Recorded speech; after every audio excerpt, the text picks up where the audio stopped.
नमस्कार दोस्तों, हमारी आज की कहानी का नाम है नौकरी। सुनीता सुबह के वक्त ड्राइंग रूम में बैठकर अखबार पढ़ रही थी। तभी उसके मोबाइल की घंटी बजी। उसने स्क्रीन पर नंबर देखा। नंबर उसकी बेटी शिखा का था। कुछ दिनों पहले ही उन्होंने शिखा की शादी की थी। उन्होंने शिखा से उसका हाल चाल पूछा।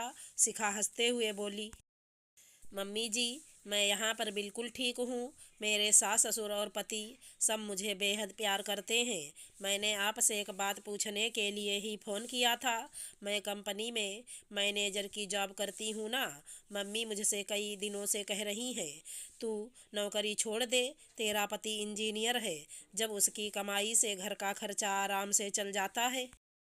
घर का काम करने के लिए भी काम वाली लगी है। फिर तू नौकरी क्यों करती है? आराम से घर पर बैठ कर मौज कर। हम भी तो आराम से घर पर रहते हैं। बहू, तू हमें नौकरी करती अच्छी नहीं लगती। अब बताओ मैं क्या करूं? नौकरी करूं या छोड़ दूं? यही पूछने के लिए मैंने आपके पास फ़ोन किया था। शिखा की बात सुनकर उसकी मम्मी उससे बोली, बेटी ऐसी गलती कभी मत करना। यदि आत्मसम्मान से जीना है तो अपनी नौकरी कभी मत छोड़ना। ऐसी गलती मैंने भी की थी। अपनी शादी से पहले मैं स्कूल में अध्यापिका की नौकरी करती थी।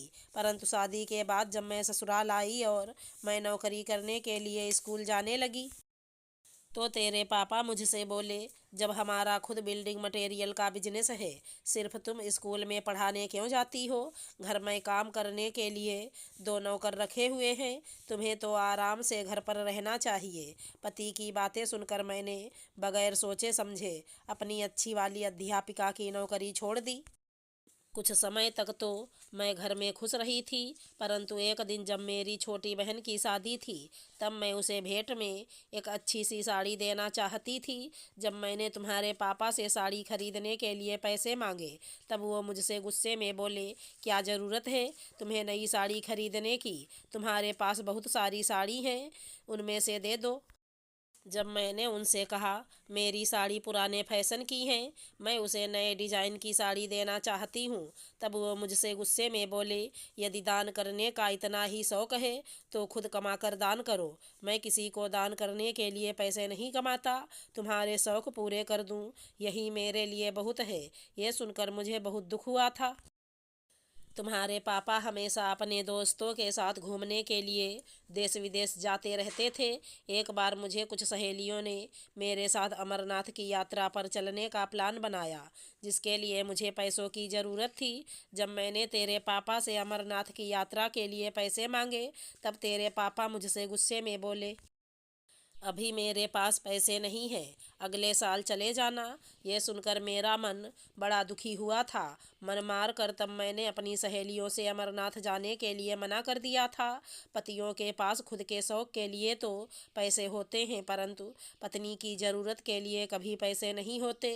छोटी छोटी ज़रूरत के सामान के लिए भी पति के सामने हाथ फैलाना बेहद बुरा लगता है। अपनी नौकरी छोड़ने के बाद मैंने जीवन में यही सबक सीखा, बेटी, यदि जीवन में खुश रहना है तो अपनी नौकरी कभी मत छोड़ना। क्योंकि जिसके हाथ में चार पैसा रहता है, वो अपने हर अरमान पूरे कर लेता है। बेटी, जिसके हाथ में पैसा नहीं रहता, उसे हमेशा मन मार कर जीना पड़ता है। मैंने बहुत बड़ी गलती की थी अपनी नौकरी छोड़ के। तू ऐसी गलती मत करना। सुनीता की बातें सुनकर शिखा बोली, मम्मी जी, अच्छा हुआ जो मैंने नौकरी छोड़ने से पहले आपके पास फ़ोन कर लिया, नहीं तो मैं आज ही नौकरी से इस्तीफ़ा देने वाली थी। आपको जो जीवन में सबक मिला, उसे मैं हमेशा याद रखूंगी। आपने मुझे कभी बताया नहीं कि आपका अमरनाथ की यात्रा करने का मन था। अब की बार जब अमरनाथ की यात्रा शुरू होगी, तब मैं आपको अमरनाथ की यात्रा पर ले चलूँगी। तब सुनीता मुस्कुराकर बोली, बेटी, जब पति ने उस वक्त मना कर दिया था, उसके बाद फिर मेरा कहीं जाने का मन नहीं किया था। इसलिए मैंने तुम्हें कभी बताया भी नहीं था। परंतु जब आज तुमने मुझसे नौकरी छोड़ने के बारे में पूछा, तो अचानक से वह बात याद आ गई। कोई बात नहीं मम्मी, जो इच्छा आपकी पूरी ना हो सकी, उसे अब मैं पूरा करूँगी। मैं आपको अब की बार अमरनाथ की यात्रा पर ज़रूर ले चलूँगी, आप मना मत करना। शिखा की बात सुनकर उसकी मम्मी के चेहरे पर मुस्कान आ गई थी। बेटी को नौकरी ना छोड़ने का सबक सिखाकर उन्होंने फ़ोन रख दिया था। अगर हमारी कहानी पसंद आई हो तो चैनल को लाइक शेयर सब्सक्राइब करें। राधे राधे दोस्तों।